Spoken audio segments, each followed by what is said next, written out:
What if the cruelest words your ex-husband ever said to you were not only a lie, but also shielded a secret so monumental it could shatter his world and rewrite your future? Amelia Rosewood was just trying to survive the wreckage of her marriage when her ex Mark publicly shamed her, calling her fat. He sneered, enjoying her pain, completely oblivious to the truth. Amelia wasn't overweight. She was pregnant. And the father wasn't some random rebound.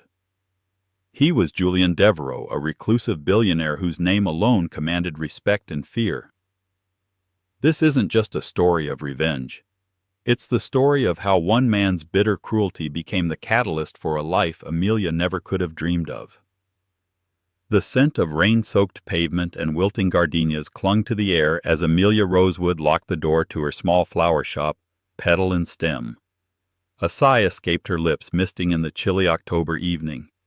It had been a year since the divorce, a year of rebuilding, of transforming the rubble of her old life into something she could call her own. The shop was her sanctuary, a place of vibrant life and delicate beauty that stood in stark contrast to the barren landscape of her marriage to Mark Vance. Their marriage had been a slow erosion of her soul. Mark, a man obsessed with appearances, had chiseled away at her confidence until she felt like a rough, unlovable stone. He valued status-polished surfaces and the right connections. Amelia, with her love for dirt-stained fingers, old books, and quiet evenings, had never quite fit into the glossy picture he wanted to project. The divorce had been his idea, a strategic uncoupling, as he'd called it, leaving her with a modest settlement and a cavernous sense of failure. Just as she turned to leave, a sleek black Aston Martin pulled up to the curb, its engine a low, predatory growl. The passenger door opened, and a woman with legs that seemed to start at her collarbone unfolded herself from the car. Tiffany, Mark's new fiancée, a model whose face was plastered on half the billboards in the city. And then from the driver's side emerged Mark himself. He looked infuriatingly good, dressed in a tailored suit that probably cost more than Amelia's monthly rent. His eyes, cold and assessing, swept over Amelia's figure. She instinctively pulled her oversized cardigan tighter around herself. It had been a comfort garment these last few weeks, soft and forgiving as her body began to change in subtle ways. "Amelia," Mark said, his voice dripping with condescending surprise. "Still playing with flowers, I see. I thought you'd have given up on this little hobby by now." "It's a business, Mark, and it's doing just fine," she replied, her voice steadier than she felt. Tiffany drifted to his side, her arm snaking around his. She looked Amelia up and down with a dismissive air, her gaze lingering on Amelia's slightly softer midsection. Mark followed her gaze, and a cruel, familiar smirk spread across his face. It was the same smirk he used to give her when she'd chosen a book over one of his corporate parties, or when she'd accidentally spilled wine on his white sofa. "Wow, Amelia," he said, his voice loud enough for a passing couple to turn and look. "Letting yourself go, haven't you? The divorce diet didn't quite work out.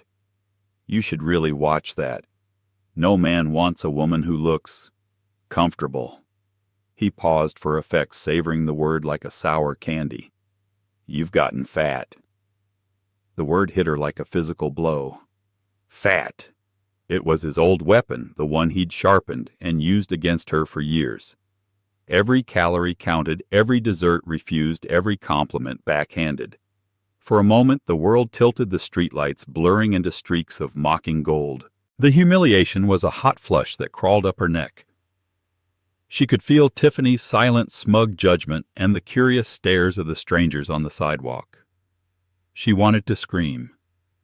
She wanted to tell him that the gentle swell of her belly wasn't from letting herself go. It was a secret she held close, a tiny fluttering life that was hers and hers alone. It was the result of a single whirlwind night 2 months ago. A night of unexpected kindness, passion, and anonymity with a man whose face she could still see perfectly in her mind's eye, but whose name she never learned. A man who had treated her with more tenderness in a few hours than Mark had in a decade. But she said nothing. Showing him that he had hurt her would be giving him a victory he didn't deserve. She lifted her chin, meeting his gaze with a fire he hadn't seen in years. "My body is no longer any of your concern, Mark," she said, her voice dangerously quiet. "Enjoy your evening." Without another glance, she turned and walked away, her back straight, each step a declaration of war against the shame he tried to drape over her. She didn't let the tears fall until she was safely inside her small apartment, the door bolted behind her.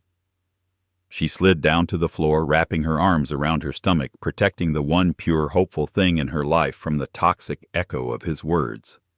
He had called her fat. The irony was a bitter pill. He thought he was shaming her for a failure, for a lack of discipline. He had no idea he was mocking the very beginning of a new life, a life connected to a world of power and wealth he could only dream of. He had just insulted the future mother of Julian Devereaux's child. And he was about to find out that some stones, when chiseled away, reveal not weakness, but a diamond-hard core. The next few weeks were a blur of nausea and anxiety. Mark's words had burrowed under Amelia's skin, not because she believed them, but because they represented a tangible threat. He was still in her orbit, a dark planet of negativity, and his casual cruelty was a reminder of the power he once held over her. To make matters worse, she received an official-looking letter from a real estate development firm, Vance & Associates, expressing a strong interest in acquiring the entire commercial block where Petal and Stem was located. The letter was polite, professional, but the name at the bottom of the letterhead made her blood run cold: Mark Vance, CEO. He wasn't just content with a public jab. He was coming for her sanctuary. It was a classic Mark move: destroy what he couldn't control. He knew the shop was her heart and soul, the one thing she had built from scratch. Taking it away would be the ultimate checkmate in a game she didn't even want to play. Stress coiled in her stomach, a constant companion to the morning sickness. She spent sleepless nights poring over her lease agreement, her limited savings, and the terrifyingly generous offer from his firm, knowing it was an offer designed to be refused, allowing him to use other more aggressive tactics. One rainy Tuesday afternoon, while she was wrestling with a stubborn branch of eucalyptus, the bell above her shop door chimed. A man stood there, shaking rain from a long dark coat. He was tall, with a presence that seemed to shrink the cozy confines of her shop. His hair was the color of dark sable, and his eyes, a startling shade of stormy gray, were fixed on her with an intensity that made her forget to breathe. Her heart didn't just flutter, it slammed against her ribs. It was him. The man from that night. The stranger from the charity gala she'd worked as a freelance florist. He'd found her in a quiet corner, escaping the noise, and they had started talking. He hadn't asked what she did or who she knew. He'd asked what she dreamt about. He listened with an attentiveness that was almost unnerving. The connection was immediate, electric. One drink led to another, and the night had ended in his penthouse suite overlooking the city, a blur of soft sheets, whispered confidences, and a gentleness that had unraveled her. She had slipped out before dawn, embarrassed by her impulsiveness, convinced it was a one-time magical fluke she should file away and never speak of. She hadn't even left a note. "I was hoping I'd find you here," he said, his voice a low baritone that sent a shiver down her spine. "It took my people a while. Rosewood, it's a beautiful name." I don't understand," she stammered, clutching a pair of shears. "I'm Julian Devereaux," he said, as if that should explain everything. And in a way it did. The name was legendary. Devereaux Industries was a global behemoth involved in everything from tech to sustainable energy. Julian Devereaux was the brilliant, enigmatic heir who had taken over the empire and multiplied its worth, all while remaining obsessively private. He was a ghost in the world of finance, a myth, and he was standing in her flower shop. He took a step closer, his gray eyes scanning her face, then drifting down, hesitating for a fraction of a second on her midsection, which her apron couldn't entirely conceal. His expression was unreadable. "I've been looking for you since that night, Amelia," he said, his voice softer now. "I should have asked for your number. It was presumptuous of me to assume I could just find you." "Why?" The word was a breath. "Why were you looking for me?"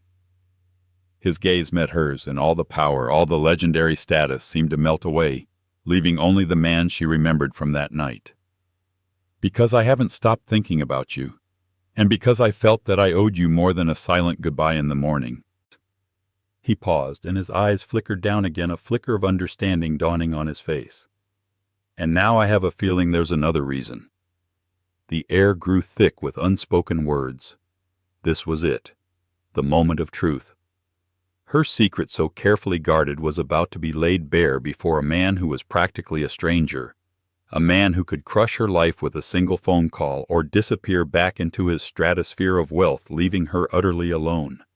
Taking a deep breath, she put down the shears.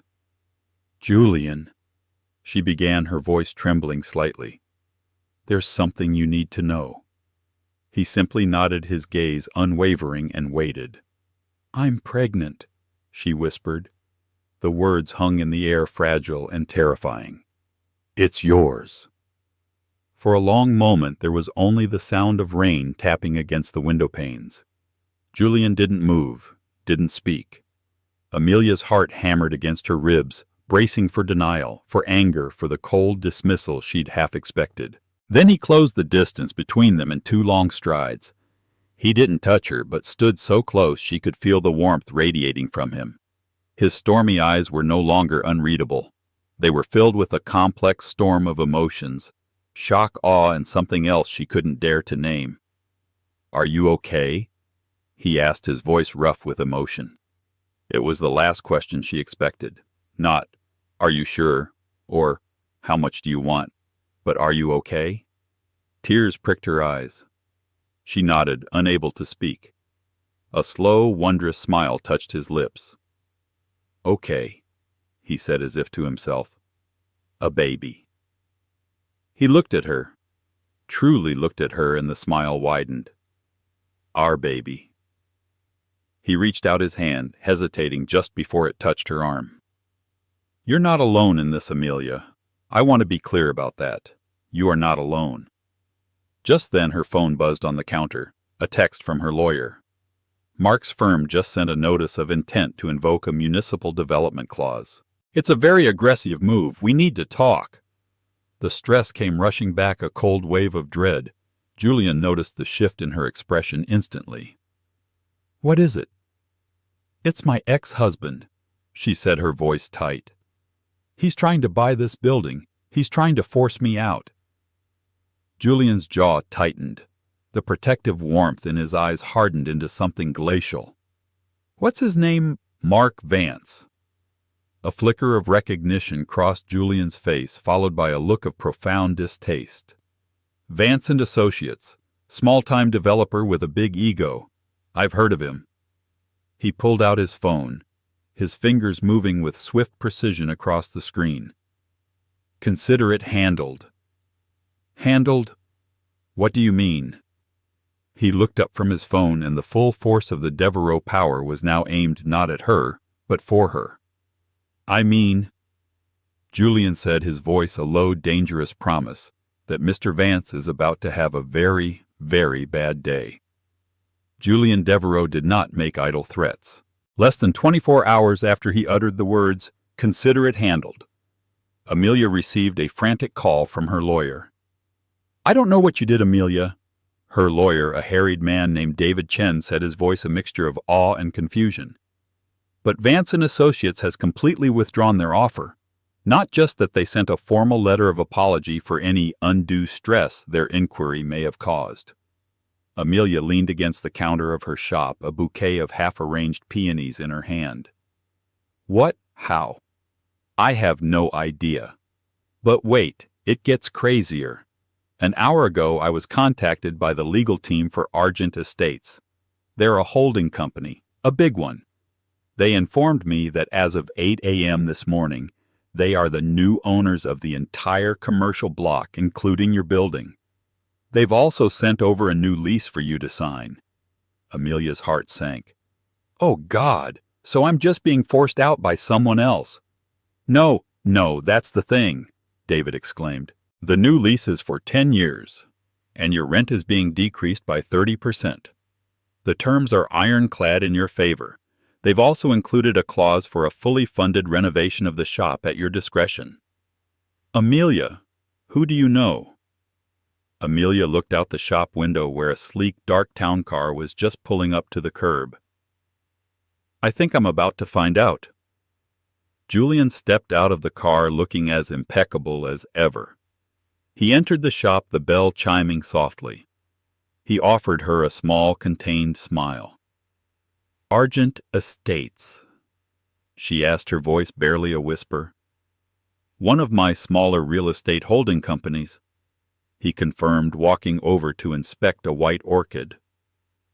I thought it would be simpler to own the building. Now you don't have to worry about landlords, at least not unfriendly ones. The scale of his power was staggering. For Mark, buying the block was a strategic, difficult power play. For Julian, it was a Tuesday morning transaction. He had built a fortress around her with a few keystrokes protecting her and her unborn child from a threat he had only just learned about. It was overwhelming, terrifying, and in a way she was afraid to admit incredibly comforting. Julian, it's too much, she said, her head spinning. The only thing that is too much is your ex-husband believing he can harass you without consequence, he stated calmly. He finally turned from the orchid to face her, his gray eyes serious. Amelia, I need you to understand something. This baby, our baby, changes everything. You and this child are now my priority. Your safety, your peace of mind, that is my responsibility. Whether you and I become anything more, that is a separate conversation we can have at our own pace. But my commitment to this child is absolute, and that commitment extends to you. Over the next few weeks, Julian began to carefully weave himself into her life. It wasn't a whirlwind romance. It was something quieter, more deliberate. He would show up at the shop at closing time with dinner from restaurants she'd only ever read about. They would eat, sitting on stools amidst the scent of roses and lilies, talking for hours. He never pushed, never demanded. He listened. He learned about her dream of opening the shop, about the years with Mark, about the quiet joys she found in creating something beautiful with her hands. In turn, he slowly opened up his world to her. He took her to a private wing of the city's art museum, which he had opened just for them. He walked her through the galleries, his knowledge of art as deep and impressive as his business acumen. He introduced her to his personal chef, a warm Italian woman named Sophia, who began discreetly stocking Amelia's fridge with healthy, delicious meals to help with her pregnancy. But Julian's world came with its own set of challenges, the largest of which was his family, specifically his mother. Eleanor Devereaux was the matriarch of the dynasty, a woman of formidable will and icy elegance.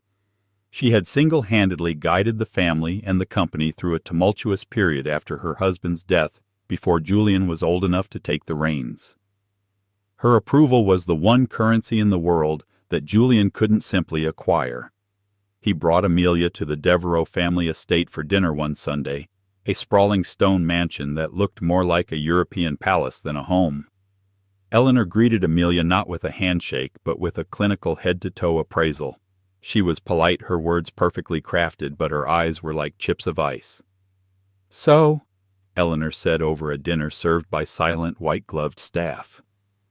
You are the florist. She said the word as if it were a quaint, slightly embarrassing hobby like collecting porcelain cats. Yes, I own a shop downtown, Amelia replied, keeping her voice even.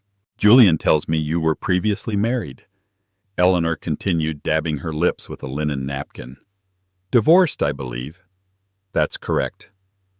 The Devereaux family values discretion, stability. A clean history is paramount. She said, her gaze sharp and pointed. It was a clear warning. Amelia was an outsider, a complication with a past. The unspoken accusation hung in the air. She was a gold digger, a commoner who had somehow trapped her billionaire son. Julian, who had been silent, placed his hand over Amelia's on the table. Mother, he said, his voice low but firm, a quiet thunder that commanded the room. Amelia is the mother of your grandchild, She will be a part of this family. She will be treated with the respect she deserves. Is that understood?" Eleanor's lips thinned into a hard line. She gave a curt, almost imperceptible nod. The rest of the dinner was cloaked in a tense, suffocating silence. As they left the estate that night, Amelia felt a chill that had nothing to do with the autumn air.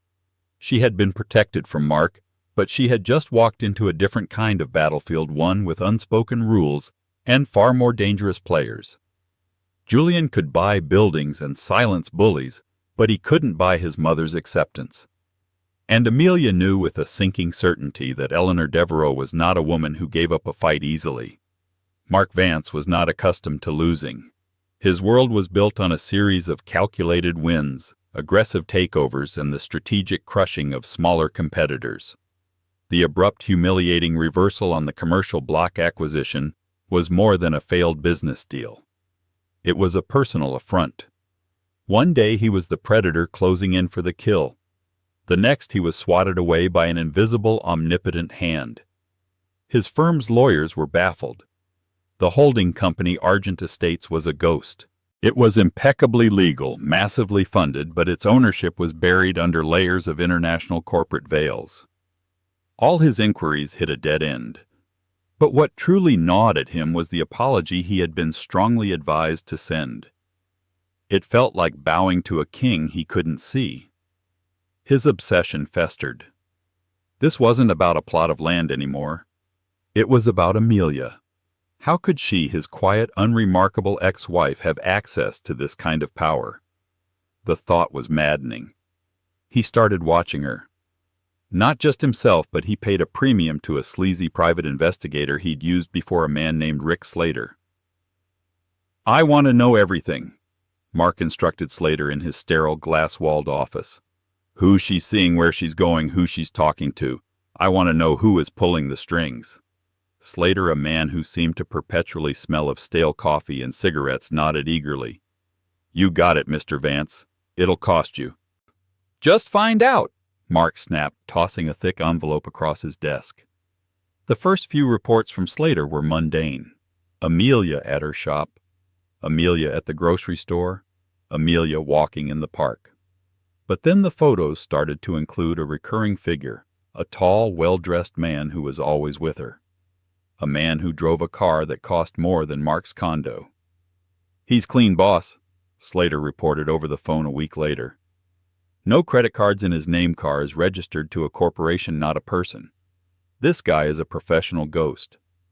"A ghost doesn't buy a city block on a whim," Mark snarled. "Dig deeper. I want a name." The breakthrough came a few days later. Slater had managed to get a long lens shot of the man's watch as he helped Amelia into his car. It was a Patek Philippe Grandmaster chime, a rare multi-million-dollar timepiece. There were only a handful in the world. Slater cross-referenced the owners with men who fit the physical description. The list was very, very short, and at the top of it was a name that made Mark's blood freeze. Julian Devereaux. It was impossible. Julian Devereaux didn't exist in the real world. He was a legend, a name whispered in boardrooms, a phantom who moved markets with unseen hands. He never gave interviews, was rarely photographed. Yet here he was in Slater's grainy photos, holding the door for Amelia, his Amelia. Jealousy, hot and acidic, burned in Mark's gut. It was a far more potent emotion than the simple greed that had driven him before. The idea that Amelia, plain simple Amelia, had landed a man like Julian Devereaux was a personal insult of the highest order. It invalidated their entire history, reframing him not as the successful man who had outgrown his wife, but as the fool who had discarded a winning lottery ticket. He stared at the photos, his mind racing. And then he saw it. In one of the newer pictures, Amelia was in profile, handing a bouquet to a customer. Her cardigan was open, and the gentle swell of her belly was no longer subtle. It was the unmistakable, gentle curve of pregnancy. Slater's voice crackled over the speakerphone. "Yeah, I was going to mention that. She's definitely pregnant. 4, maybe 5 months along, I'd guess." The timeline clicked into place in Mark's mind with the force of a gunshot. The divorce was a year ago. Her pregnancy was recent. And Julian Devereaux had appeared recently. It all connected. The fat comment he'd thrown at her echoed in his head, a monument to his own spectacular ignorance. She wasn't fat. She was pregnant with a billionaire's heir. A slow, predatory smile spread across Mark's face. The initial shock and jealousy began to recede, replaced by a cold, thrilling wave of calculation. This wasn't a loss. This was an opportunity. An incredible, once-in-a-lifetime opportunity. Amelia and her billionaire protector thought they had won. They thought they had pushed him out of the picture. But they had underestimated him. He wasn't just a bully who wanted her little shop anymore. He was a man who held a secret that could cause a scandal of epic proportions for the most private billionaire in the world. A Devereaux heir conceived out of wedlock with a divorced florist. The tabloids would pay a fortune for that. But Julian Devereaux, a man who bought city blocks to solve problems, would surely pay more. Much more. Slater, Mark said, his voice dangerously calm. I have a new assignment for you. I want you to find any evidence you can that links me to Amelia around the time of conception. Bank statements showing I paid for her dinner, a witness who saw us talking, anything. It doesn't have to be true. It just has to be plausible. You want to pretend the kid is yours? Slater asked, a hint of greasy admiration in his voice. I want to introduce the element of doubt, Mark corrected him. Devereaux is a man who values privacy above all else. A public paternity dispute would be his worst nightmare. And he leaned back in his leather chair, savoring the thought, am about to become his worst nightmare. The blackmail began subtly. It wasn't a direct confrontation, but a series of calculated psychological jabs. First, a package arrived at Petal and Stem. Inside, nestled amongst tissue paper, was a single silver baby rattle and a card with no signature, just two typed words, Happy Family. The message was clear, I know. Amelia's blood ran cold. She knew with sickening certainty who it was from. She immediately called Julian, her voice trembling. He was there in 15 minutes, his security detail sweeping the shop for bugs before he even stepped inside. He held the rattle in his hand, his expression hardening into granite. He's overplayed his hand. Julian said, his voice a low growl. This isn't the move of a smart man. It's the move of a desperate one. But the desperation made Mark more dangerous. A few days later, a gossip columnist for a major city newspaper, a woman known for her vicious takedowns, posted a cryptic story online. It spoke of a reclusive titan of industry and his secret new romance with a humble shop owner with a complicated past. It didn't name names, but it didn't have to. The details were just specific enough to be recognizable to anyone in their circle. The article ended with a tantalizing question. What other secrets is this blooming flower hiding? The final blow came directly. Mark called Amelia's personal cell, a number he shouldn't have had. Hello, Amelia, he said, his voice oozing a false friendly tone. I see you're making headlines, or almost making them. I thought we should talk, for old time's sake. What do you want, Mark? She asked, her voice flat, Julian standing beside her, listening on speakerphone. What I want is a conversation. You, me, and your new benefactor, he said, the politeness vanishing.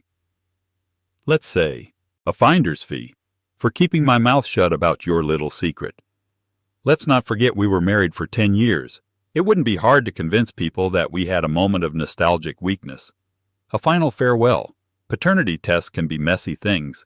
And scandals are so very public. The threat was vile and explicit.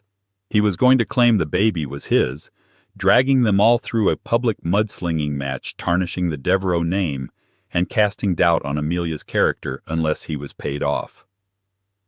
I'll have Julian's people arrange a meeting, Amelia said coldly, and hung up. She turned to Julian, her eyes wide with fear. He would do it, Julian. He's shameless. He'll lie. He'll invent stories. Julian pulled her into a comforting embrace. Let him, he said, his voice a steady anchor in her storm of panic. He thinks he's blackmailing a lovesick billionaire. He doesn't understand he's declared war on an empire. While Julian's team prepared for the confrontation, another drama was unfolding in the background. Eleanor Devereaux had seen the gossip column. For her, it was confirmation of her worst fears. She summoned Amelia to the Devereaux estate without Julian. Amelia walked into the grand, intimidating library to find Eleanor standing by the fireplace, a printed copy of the article on the marble mantelpiece. "I warned my son you would be trouble," Eleanor began, her voice devoid of any warmth. "I told him your past would follow you, and here it is. This sordid mess with your ex-husband. This is not my fault," Amelia said, her own fear giving way to a spark of anger. "This is his doing." "It is always the woman's fault," Eleanor retorted icily. "You enter our lives bringing your baggage and your scandals. Now this man is threatening to lay claim to a Devereaux child, a claim that, however false, will stain our family name for years. Did you think of that?" "I am thinking of my child's safety," Amelia shot back, her voice rising. "And I am thinking of the legacy that child is due to inherit." "A legacy you are putting at risk," Eleanor said, taking a step closer. "I have spoken with our lawyers. There is a way to resolve this. An agreement. You will be provided for handsomely. A trust fund for the child, a home for you in another country. You will want for nothing, but you will disappear. You will sign away all rights, and the child will be raised here as a Devereaux, free from the taint of your past." Amelia stared at her, horrified. It was a business transaction. Eleanor wanted to buy her child. The cruelty of it was breathtaking. She saw now where Julian got his ruthlessness from, but in his mother it was untempered by his compassion. "No," Amelia said, the word a quiet, unbreakable vow. "Absolutely not. You are not taking my baby." "You are being sentimental and foolish," Eleanor sneered. "I am offering you a life of ease." "You are offering me a prison," Amelia corrected her. "My child is not a commodity, and I am not for sale." She turned and walked out of the library, leaving Eleanor standing in stunned silence. She had fought off her ex-husband's greed and now her potential mother-in-law's tyrannical control. She felt utterly alone, trapped between two monstrously powerful forces with only the unborn life inside her to fight for. Meanwhile, in Mark's penthouse, his fiancée Tiffany was becoming increasingly unnerved. She had admired Mark's ambition, his drive, but his obsession with Amelia was twisting into something ugly. She had overheard parts of his phone calls, the sneering way he talked about his payday, and the mess he was going to create. That evening she saw an email he had left open on his laptop. It was from his PI Slater and contained a fabricated witness statement from a bartender claiming to have seen Mark and Amelia leaving a bar together 2 months after their divorce. The lie was so blatant, so malicious, it made her stomach turn. This wasn't business. This was evil. The man she thought she was going to marry was a monster willing to destroy lives for money. She looked at her reflection in the dark screen of the laptop, at the perfect face and the expensive jewelry Mark had bought her, and for the first time she felt cheap. A decision began to form in her mind, a risky, terrifying decision to do the right thing. The meeting was set for a neutral location, a private suite at the top of the Grand Orion Hotel. Mark arrived first, radiating smug confidence. He felt invincible, holding all the cards. He envisioned the wire transfer, the groveling apology from Amelia, the look of defeat on the face of the great Julian Devereaux. When Julian and Amelia entered, they did not look scared. They looked calm, composed, and utterly resolute. It was the first time Mark had seen Julian in person. The man's presence was like a drop in atmospheric pressure. He was quiet, but his silence held more weight than Mark's loudest threats. "Let's dispense with the pleasantries," Mark began, leaning back in his chair. "You know what I want. $10 million, wired to an offshore account. In return, I forget all about my lingering connection to Amelia. I disappear and you get to raise your family in peace." Julian didn't even look at him. He was looking at a tablet he'd placed on the table. 10 million is a significant number. Julian said, his voice deceptively mild. Before we discuss that, I'd like to present a counteroffer. He turned the tablet to face Mark. The screen showed a series of documents, financial statements, bank records. These are the financials for your firm, Vance & Associates. Julian continued, his voice turning cold. Specifically, these records detail the funding for the Riverbend Plaza project. You told your investors it cost $80 million. In reality, it cost $65. The $15 million difference was funneled through a series of shell corporations, ending up in a private account in the Cayman Islands, an account under the name M. Vance. That's not just unethical, Mark. It's felony fraud. Mark's face went pale. The blood drained from his face, leaving a sickly gray pallor. Where did you get that? My resources are considerably greater than yours, Julian said flatly. I also have sworn affidavits from 2 of your former junior partners whom you cheated out of their shares. They were more than happy to cooperate in exchange for immunity. The district attorney is very interested in this. He swiped the screen. A new set of documents appeared. This is your personal tax history for the past 5 years. Or rather, the history you didn't report. The undeclared income from your creative accounting totals just over $4 million. The IRS, as you can imagine, is even more interested than the DA. Mark was speechless. He was breathing heavily, his confident facade crumbling into dust. So this is my counteroffer, Julian said, his voice dropping to a near whisper, each word a shard of ice.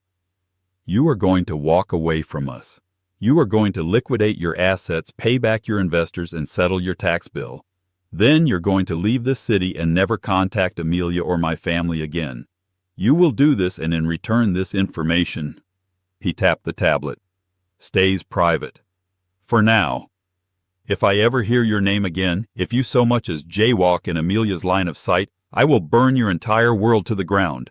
Is that clear? Mark stared, his mind struggling to process the totality of his ruin. He had walked in expecting a payday. He was walking out a broken man. But Julian wasn't finished.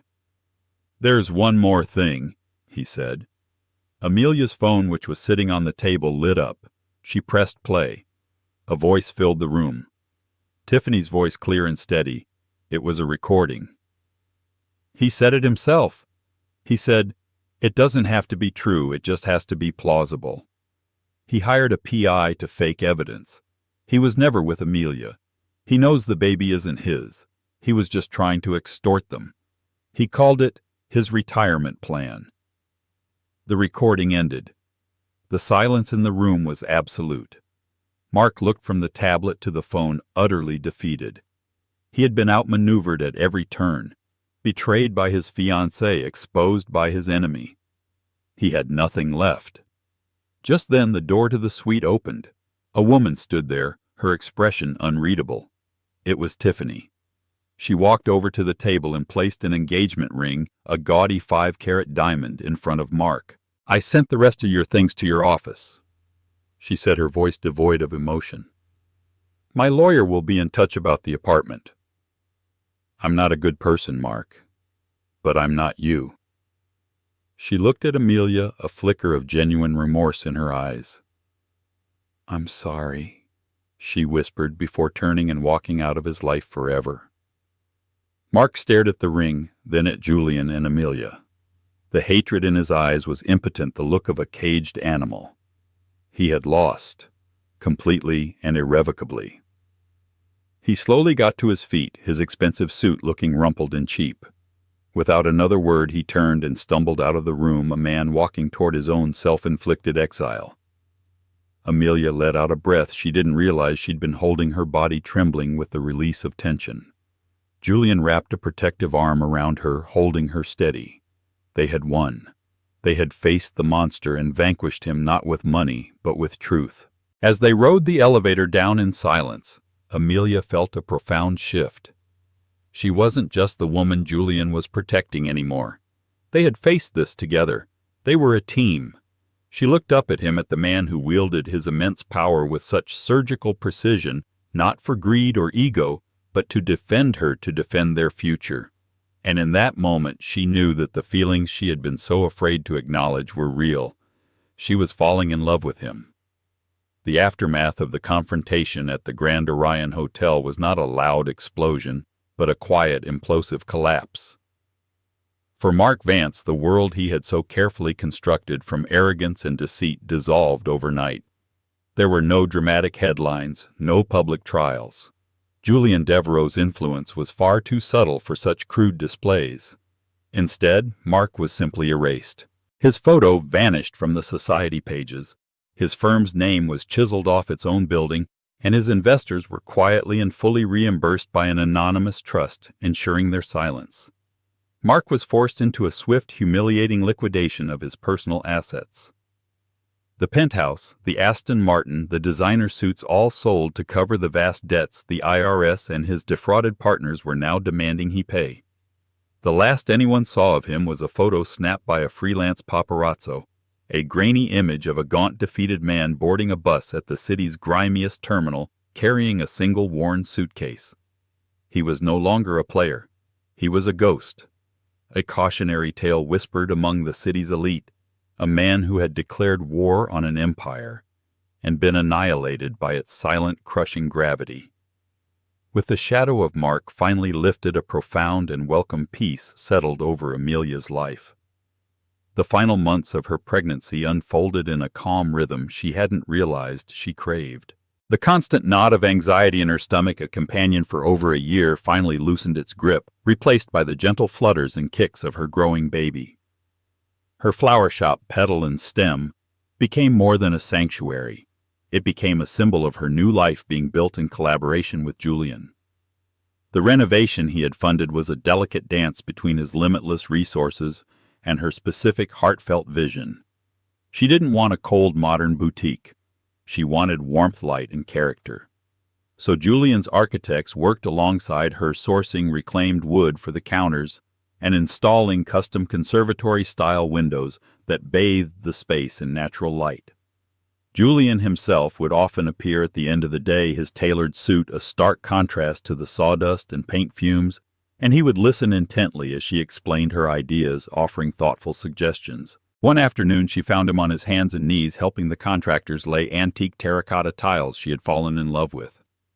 Seeing this titan of industry, a man who could move global markets meticulously, placing tiles in her small shop, filled her with a love so deep it almost frightened her. Their relationship blossomed in these quiet, shared moments. The crisis had forged a bond of trust and protection, but it was the peace that allowed love to grow. They spent evenings assembling a crib in the nursery they'd painted a soft, gentle sage green. They argued playfully over names, spreading books across the floor of his penthouse library. She favored classic, gentle names. He was drawn to strong, historical ones. They finally settled on Alexander, a name that felt like a perfect blend of both. "It means defender of the people," he told her one night, his hand resting on her swollen belly, a look of profound wonder on his face. "It's perfect. He will be strong, but he will be good. Like his mother." The final formidable piece of their new life that needed to fall into place was Eleanor Devereaux. After their tense confrontation in the library, a chilly silence had descended. Amelia knew Julian had been having difficult conversations with his mother, but he shielded her from the details. Then one Tuesday, a week before her due date, Eleanor's Rolls-Royce pulled up outside the newly renovated shop. Amelia saw her through the new glass door, watching as Eleanor stood on the sidewalk for a long moment, seemingly gathering herself before stepping inside. The bell chimed, a soft melodic sound. Eleanor was dressed impeccably, but her usual air of icy command was gone, replaced by a visible uncertainty. She walked through the shop, her gloved fingers lightly touching the edge of a ceramic vase, her gaze taking in the vibrant bursts of color. "It's remarkable," she said, her voice softer than Amelia had ever heard it. "You have a true gift, Amelia. You create life and beauty everywhere you go." "Thank you, Eleanor," Amelia replied, her hand instinctively going to her belly. Eleanor finally met her gaze, and the vulnerability in the older woman's eyes was startling. Julian explained everything to me, in detail, the depths of your ex-husband's depravity and the transaction I attempted to force upon you. A faint embarrassed flush touched her cheeks. In my life I have learned to see threats everywhere. I have had to be ruthless to protect this family, to protect what my husband built. I saw you and your past as a threat. I failed to see your strength. She took a step closer, her eyes glistening. He also told me how you refused my offer without a moment's hesitation. You chose your child over a life of unimaginable ease. I don't know if I would have been so strong so long ago. I was wrong. She said the words clear and deliberate. My methods were cruel and my judgment was clouded by fear. I am asking for your forgiveness. I want to be a grandmother to your son. Please allow me that. The confession was raw and genuine. It was more than a truce. It was an offering of peace, a plea for connection. Amelia felt the last wall around her heart dissolve. There is nothing to forgive, Eleanor, she said, and was surprised to find she meant it. We both just want to protect him. 10 days later, on a snowy morning at the dawn of February, Amelia gave birth to a healthy, beautiful baby boy. Julian was by her side through every moment, his hand a constant, steady anchor in hers. He wiped her brow, whispered words of encouragement, and when their son finally entered the world with a loud, healthy cry, Julian's tears of joy mirrored her own. They named him Alexander Rose Devereaux, the middle name a tribute to the life she had built for herself among the flowers. He had her warm, upturned smile and Julian's unmistakable stormy gray eyes. In the quiet of the private hospital room, the world outside felt a million miles away. Julian sat in a chair by her bed holding Alexander, who was swaddled tightly in a soft blanket. He stared down at the tiny, perfect face with an expression of such fierce, tender love that it brought a fresh wave of tears to Amelia's eyes. I never knew, Julian whispered, looking up at her, his voice thick with emotion. I never knew I could feel anything like this. That afternoon, Eleanor arrived. She came alone without pretense or fanfare. She carried not an extravagant gift, but a small hand-knitted blanket of the softest blue cashmere. She approached the bassinet with a quiet reverence. As she looked down at her grandson, the formidable matriarch, the titan of society, simply vanished. Her carefully composed features melted into the simple, unguarded adoration of a grandmother. She reached in a hesitant finger and Alexander's tiny hand instinctively wrapped around it. A soft, genuine smile lit up Eleanor's face, erasing years of worry and hardness. She looked at Amelia, and their eyes met over the sleeping baby. In that shared gaze, a new family was truly born. Months later, on a warm summer afternoon, Amelia sat on a stone bench in the sprawling gardens of the Devereaux estate. The air was sweet with the scent of blooming roses, a new strain Eleanor had commissioned and named the Amelia Rose in her honor. Julian was lying in the grass beside her, and on a thick blanket between them 6-month-old Alexander gurgled happily, reaching for his father's outstretched finger. This was her life now. It was not a fairy tale because it was real.